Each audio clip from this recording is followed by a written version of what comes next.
Alright, so first a small update. I was trying to get to Harrison's, but he gets to be out of town because it's Labor Day weekend. And he's busy. So I'm going to try to set this up on my own. And the first thing I'm going to do is get all this schmutz out of my nut slot here. There's just the polishing goop and stuff like that down in there from when I polished the headstock area. So I'm just, without changing dimensions, all I'm getting is that gritty stuff out because it's affecting the fit of the nut. There's also goop from the, there's also some goop from the tape that was on there for almost a month. Actually over a month, I think. I'm also being very careful because there's lacquer on either side, so I want to make sure I don't ding that up too badly. I want to try to get as much of this removed. I'm going to grab a very small flat file. One of these has a safe side, this one. Don't really need it because it's too narrow, but I'm just cleaning up. And this isn't really going to change much. I'm just getting the schmutz off. We've already shaped this to the right dimensions. I'm just using it to get the crud out. So I just tore a little scrap of paper towel. And I'm going to wrap it around my file. And then drizzle a little denatured alcohol on it here. You can't see that very well, but trust me, there's DNA on this. A little denatured alcohol here. And just slide it down inside there. And use the file to schmutz our way through.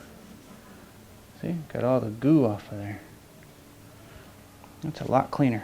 The slot looks a lot better already. Flip around and grab another piece.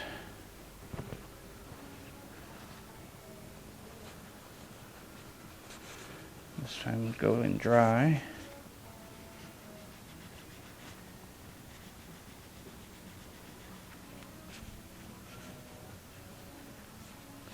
There, that's a cleaner slot. Now we can check the fit of our nut we shaped a while ago.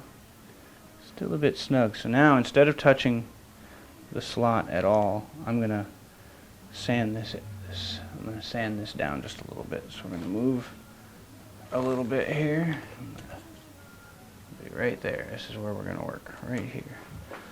And I'm keeping sure to do it on the back side because I've already got this probably as short as I dare. So.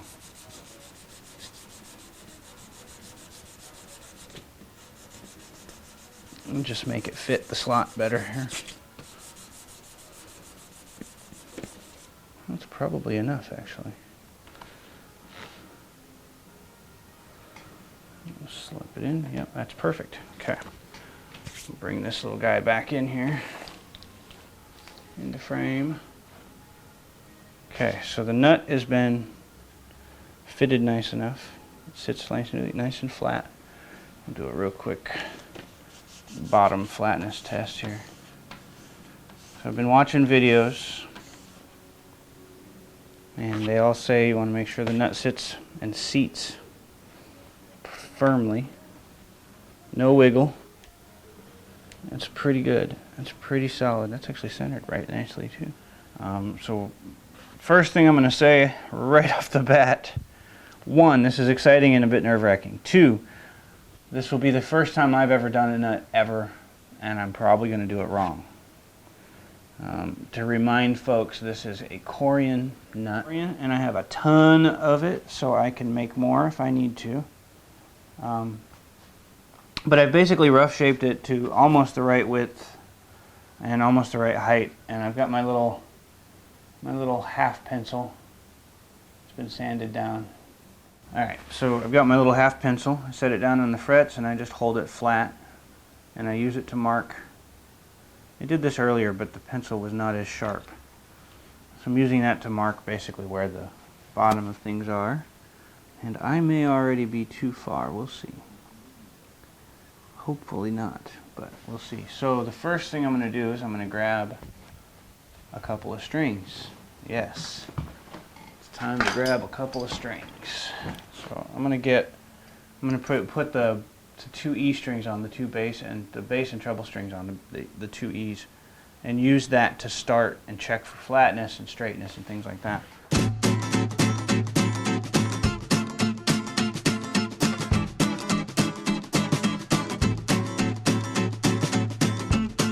Okay, so the idea is this little spacing rule. There's hold up.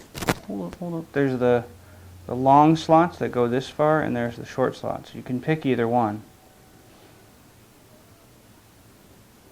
And what you do is you find where there's a set of 6 of either. You pick either short or long. But you basically make sure that the first one and the 6th one are longs and that they fit. And so if I lay this over, pretty sure you can see there. Maybe you can't see real well with my thumb in the way, but I can see both E strings through this slot.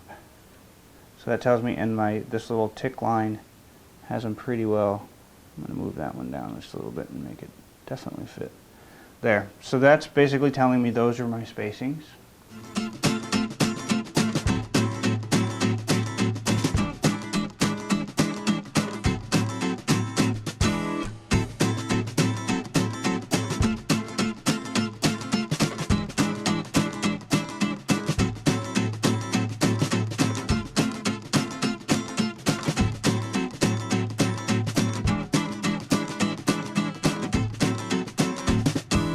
So I messed up the audio once more, sorry about that, but somebody pointed out on my videos a while back that the center posts, or that the peg head posts, needed to be far enough apart and pointed inward enough to clear each other, and it turns out they were absolutely right. We're really close, but the B string doesn't quite touch the high E, and the A string doesn't quite, but it's very close. They don't quite touch, so it's not really interfering, but the next thing I want to do is, while I've got it tensioned and tuned to full tension, I want to check the neck for flatness before we go too much further, because it's had a chance to sit, had a chance to move. I'm checking here, and it's just a little bit low in the center, about 2 or 3 thou, just a little bit of a belly, a little dish shape. So we're going to pop off the truss rod cover and grab our Allen wrench and take that bow out just a little bit. And this pretty much is a very minor, slight adjustment, and I'm really pleased that that's all it took. And then once this is done, once I've got it straight, the other piece I want to do, the next piece of it, is to work out the action at the nut. And so I was going to go off and look it up and see just what the right action for the nut should be. You'll see here I maybe did a 1/4 turn on the truss rod total, to maybe a little bit more than a 1/4 turn on the truss rod, and that pretty much took care of all of my bowing troubles. It ultimately came out just a bit under a 1/4 turn, I think. So then the next bit we're going to do is go find out what our action needs to be, and we'll set that next, right at the top of the nut there. So we'll bring you back when that's ready. Alright, so looking it up, the basic gist is there's a million little ways, of course. What I'm going to do from the instructions I've seen is I'm going to hold on the 2nd fret, and I'm going to just sight right down through here, and if I can notice a bit of a gap, then it's about right. If it's too big a gap, I'm going to go lower and lower. So I've just taken a little bit of the tuning off. You know what I'm going to do though is I want to protect this area here a little bit from the strings. So I'm going to put something there, and I'm not quite sure what that'll be just yet. Don't know what to put there, because the string hanging down is pretty rough right there on the edge. So actually, you know what? We can just go like that. Ha ha! Some of us actually have brains. I might not be one of those. So we just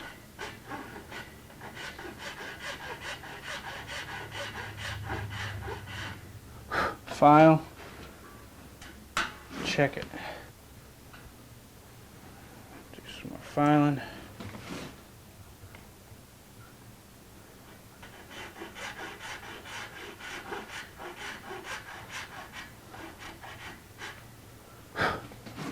Check it again.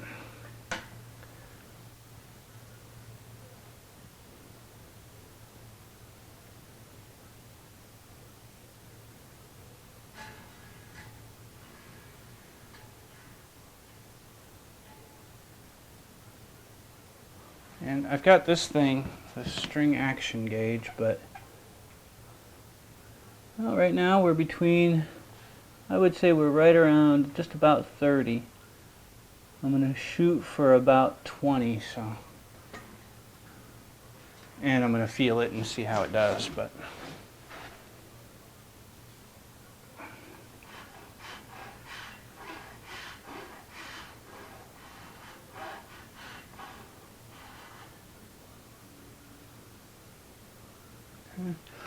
and that's probably going to be lower than I want, right?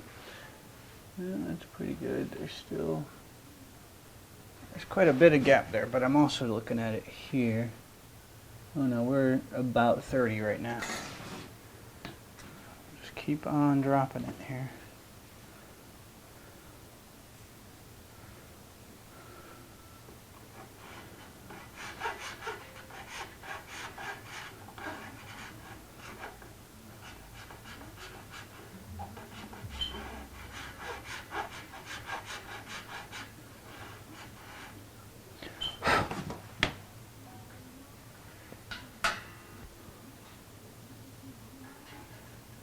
So fretted at the second, between the second and third, there's just a tiny gap. We're below 30. I'd say we're really close to 20. We might get a little bit less, but I'm gonna leave it right there for the moment. And we can do the next string. Okay, we'll start on the A string next. And that is a 36. So we're going to start with the 32 here.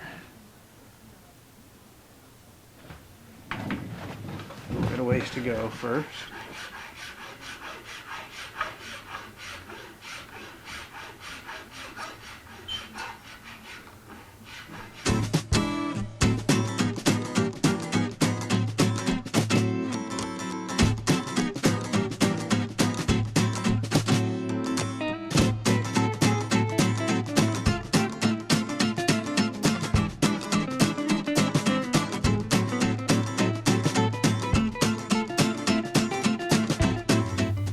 So now, I lost a lot of nut on that. Anyway, we're gonna tune it back up and see how things are with it fully. I had everything kind of loose. Next up, we'll tune everything. Okay, now we're gonna do the bridge side. So it's tuned, and now I'm gonna eliminate buzz. I've checked it again for flat, and it's really, really good. We got a little buzz on the A.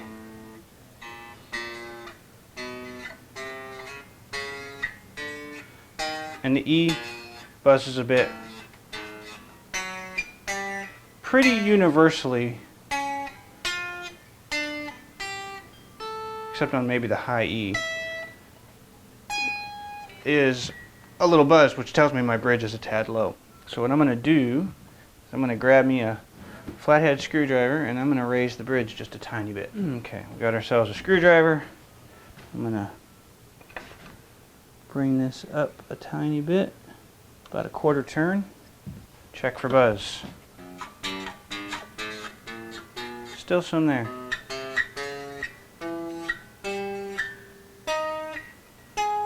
So we're going to do that again.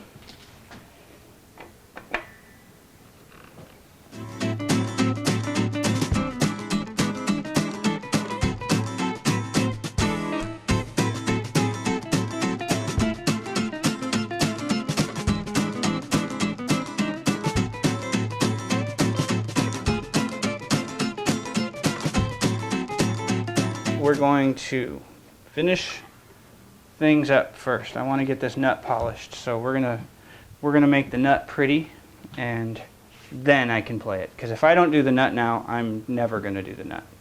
I know this because my first guitar is my first guitar does not have a polished nut yet, because I got excited and I have yet to go back and finish the nut. So we're going to get things put where they go, and then I'm going to be playing this guitar, because now it is a freaking guitar. Okay, time for a little nut shape. I've gone over to the belt sander and I've sanded it really, really, really close to finish. And I'm just gonna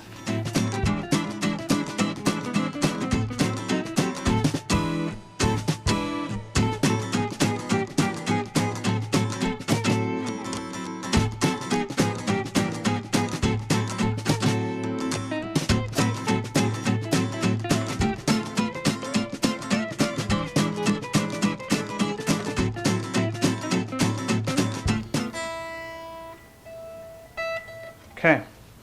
Intonation's good, tuning is good, action is good.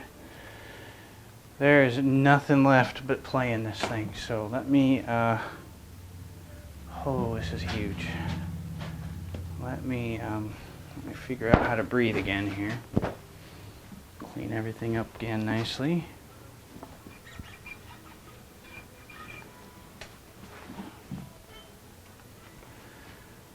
Okay, we're freaking out.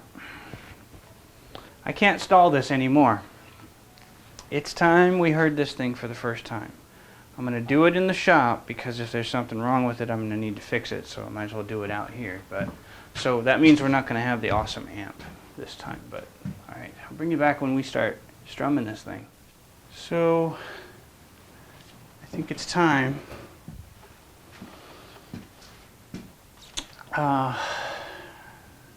Yeah, pretty nervous. I hope it doesn't suck.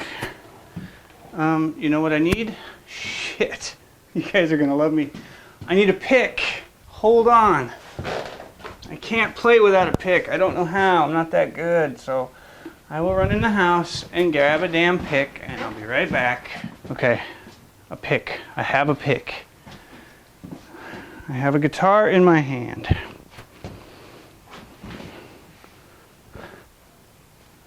I am racked of the nerves. I hope the audio is okay. We'll see. And before anybody says, hey, you haven't plugged it in yet, I'm about to plug it in. Turn it all the way up. I'm just going to turn everything up. We're going to start in the middle position. This will be the first note. I'm just going to do a stupid E chord.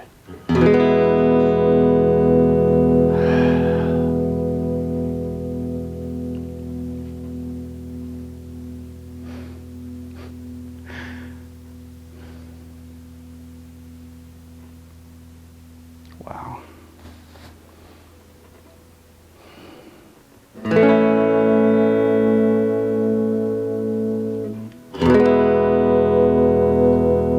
It sounds really good.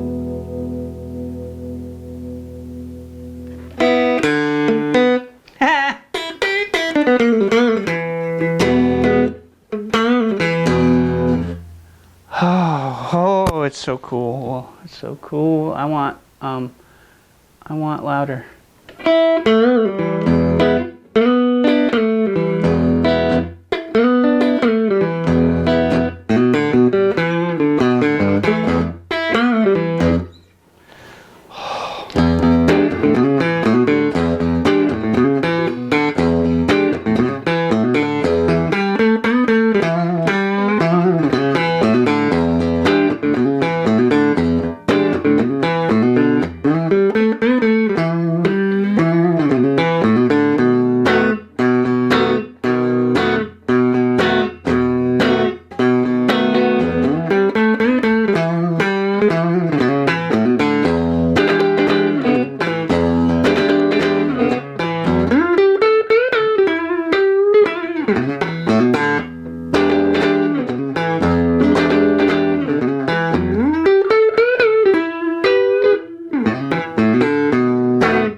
it wants to feed back too. Really good.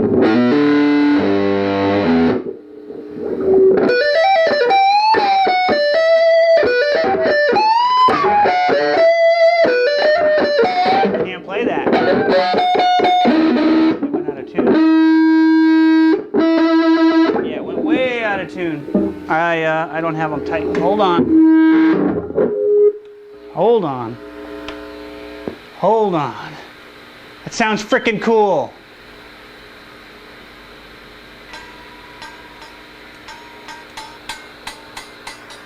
Oh, I see.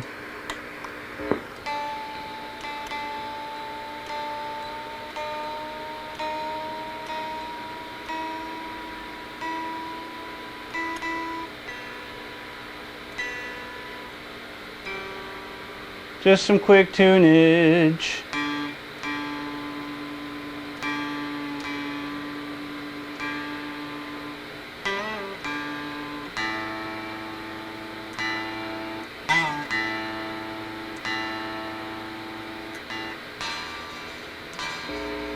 All right. So let's see if Layla can be played. All right.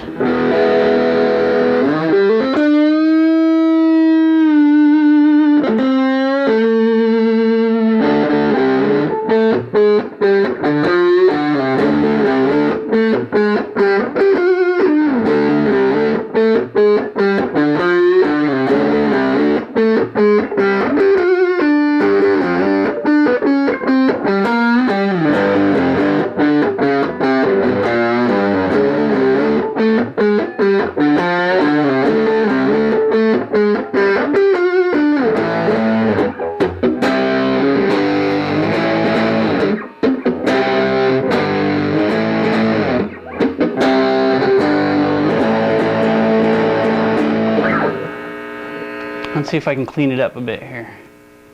Go clean, crank it.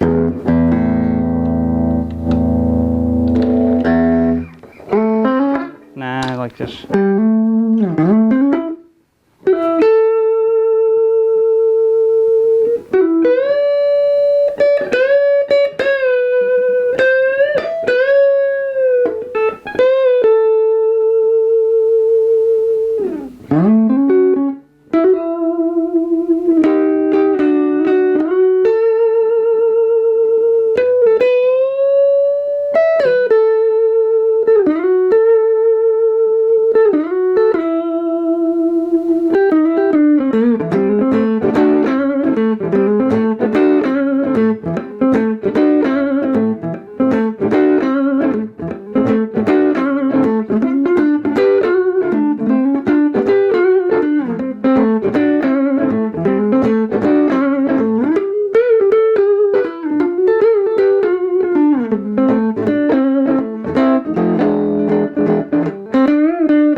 yeah, you like it. You like to feed it back.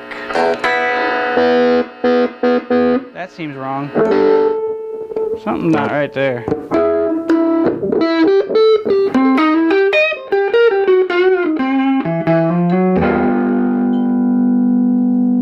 It plays.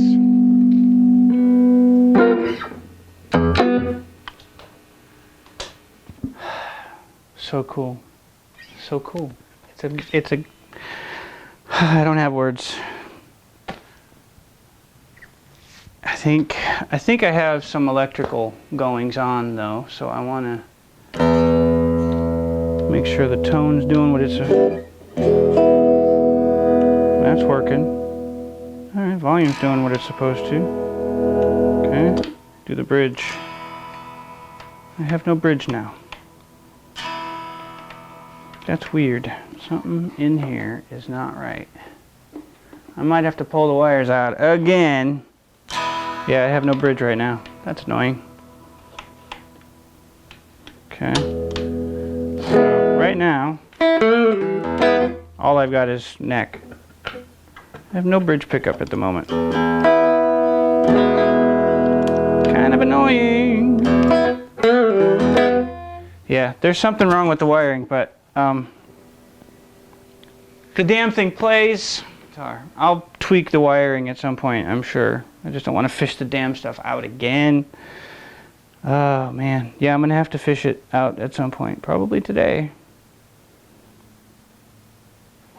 The guitar's done. We're gonna call it done. I'll fix the wiring, but other than that, it's done. It's been a long road. But it's done. Thanks for everybody for watching and subscribing and supporting and helping and aiding, and it's been a long road. It's almost over. It's almost done. I forgot to adjust the pickup heights. I probably could use bringing those up a bit, but I forgot to do that.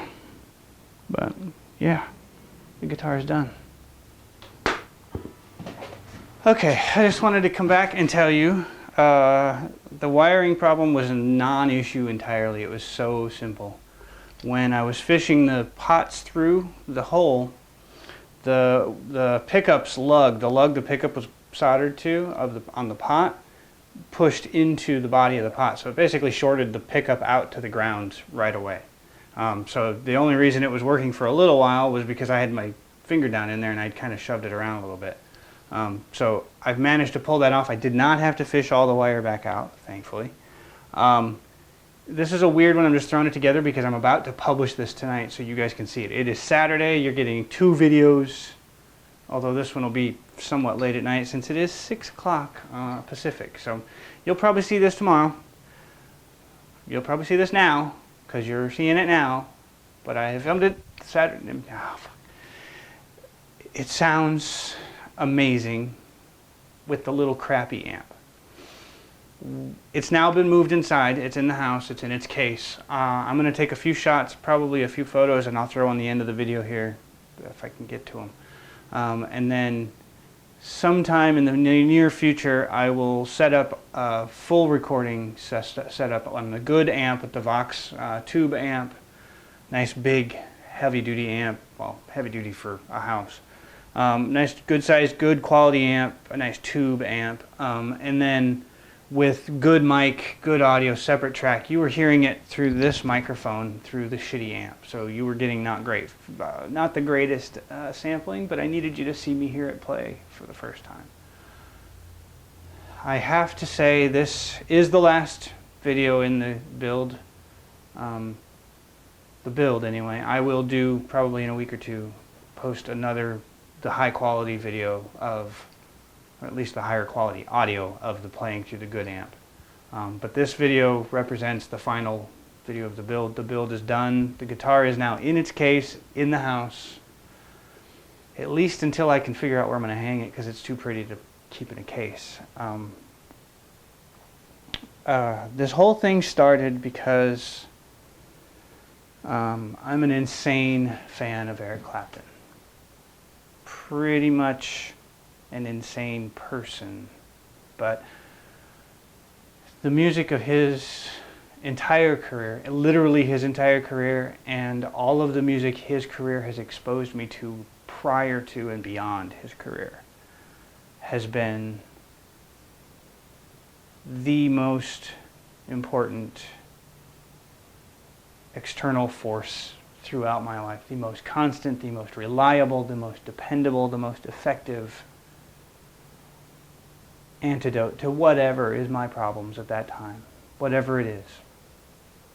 And that's blues. The blues are somewhere, somehow, this little kid born in Minnesota was born with something that the blues just catches. It hits me in my spine.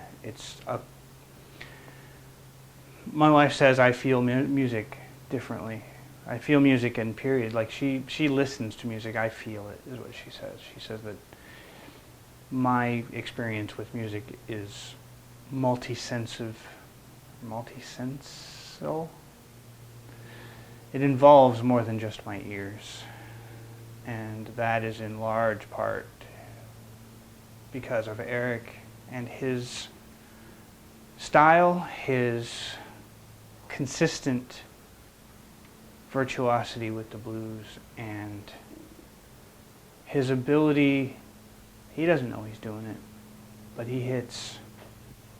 Thanks to him, I sense music in the way that I think music is supposed to be sensed. It's supposed to move you. It's supposed to motivate and heal and repair and recharge. Every part of my body is happening when it comes to the blues. It just feels it all. But I needed to say that all because this build was so important. I don't think I've ever built anything more important. At least not more important to me personally, I didn't have more invested in anything more than this. I've built some pretty cool stuff, and I plan to build a lot more cool stuff, but this one pretty much is the pinnacle for at least sentimental value. There have been people who casually mention, what if Eric's watching? Mr. Clapton, if you're watching, thank you. Thank you for all of the music I've ever cared about in my life. Because if it wasn't for you, I wouldn't know about more music. I found you when I was 16. I knew of you before that, but I was 16. This was a generation late. I was born in 75, so I didn't get to experience it when it was going on. But when I found you in, I think it was 1993, I was 94, somewhere in there, I was 16. I had just turned 16, so it must have been 91, 92, somewhere in there. I found Unplugged, and that was the first time I'd ever had music become more than an accessory to life. It was something that was around. It was noise. It filled the room. It broke silence. But when I found Unplugged and I listened to the entire thing over and over and over, I learned about how I learned then that music reached my soul in a deeper manner than just noise, just filling silence, just breaking silence.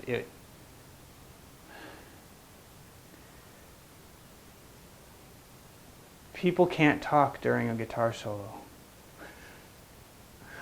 You can talk during the lyrics. The lyrics are great, the music and singing is great, but when the guitar's playing, shut up, because that's when I'm listening the most. Mr. Clapton, you have been, without even trying, I'm sure, without understanding it or really deliberately doing it, you have made my life set on the right path. Thanks to the therapy, the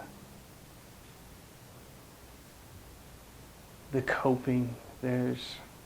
Tears in Heaven came out shortly after my brother passed away, or shortly before my brother passed away. My brother didn't make it till he was 5. He was 11 days from turning 5, or 9 days from turning 5. He had some really bad heart things. But I had already discovered Eric at that point. And I had already discovered a lot of the blues, thanks to Unplugged, and thanks to Journeyman, and thanks to starting to dive back. I had the Timepieces box set, the Timepieces box set, Journeyman, and Unplugged in the early 90s when I was 16. Those 3 albums started me down my path to find Muddy and Freddie and BB and Albert and all of the others, John Lee Hooker and the Wolf, and I went all through Chicago. I went all through the Delta. The British blues I found thanks to Eric and playing the songs that those guys did, giving them the attention, I learned about them. So you made a kid in the States discover the music being made right here at home for me. But if it wasn't for you, I would probably have not found it. I don't know why I'm chatty all of a sudden, but I wanted to build something that reminded me of that guitar and of the era that I missed where that guitar was played the most. And then I wanted to make something special. I didn't want to copy it. I wanted to make I wanted a guitar that represented the music in the most meaningful way, and that deserved a better treatment than just a copy. That's why the wood is spectacular. That's why I went through so many times trying to find the right color, because in my mind was the right color. And I wasn't looking to duplicate the original color. It was inspired by, he had a red 335 in 1964. I built it as close to the 64 Spirit as I could, with all the nickel hardware, the neck mount, the way the binding goes on, the F holes just the construction techniques. I built those things inspired by the 64 that Eric played. It will never leave my house. It's my favorite guitar. There's only one other person on the planet that can have it. And I'm pretty sure Eric's got enough guitars. And he doesn't need this thing.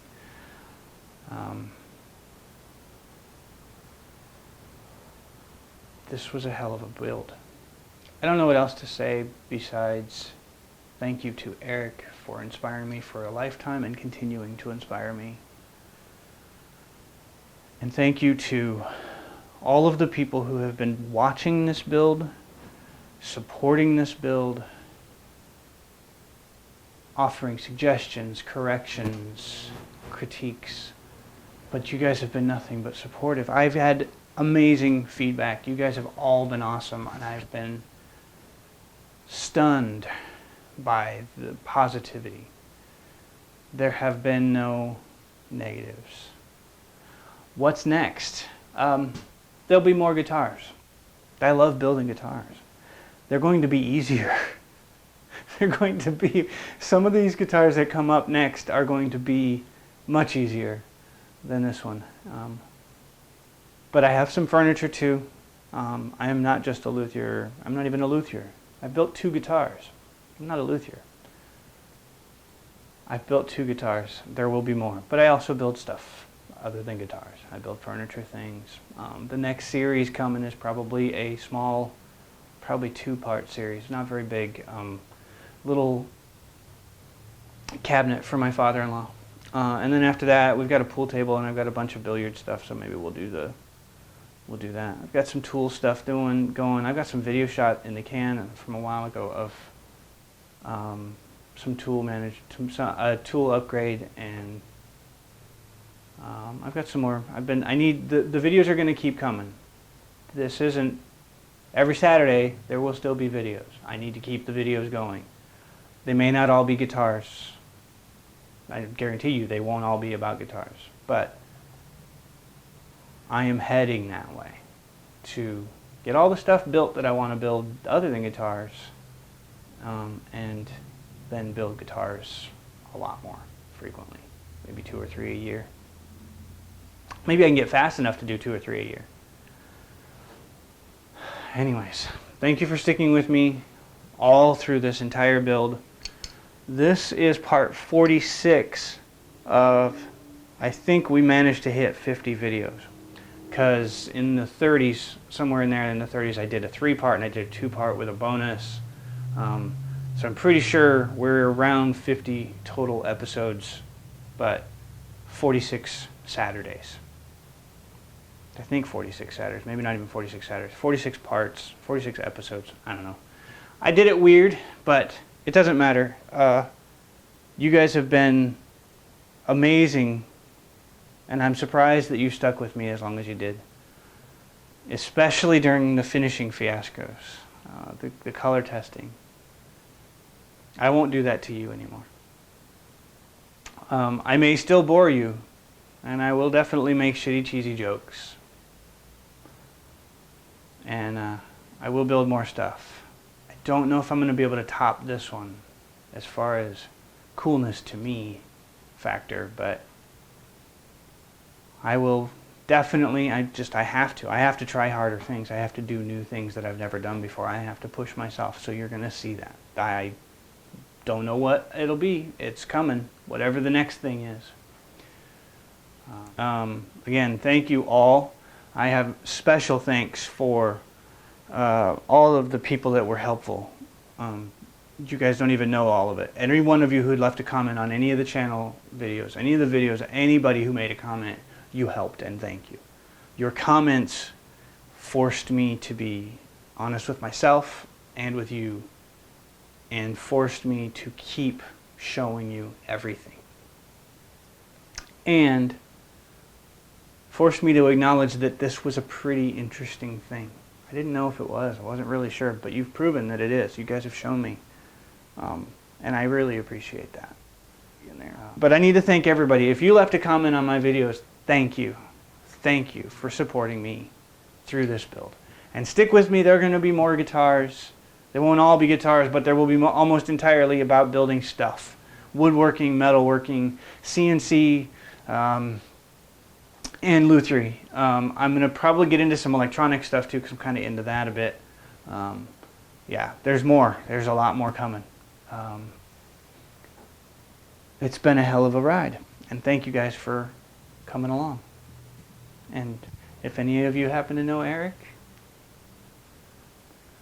give him a call. Anyway, take it easy.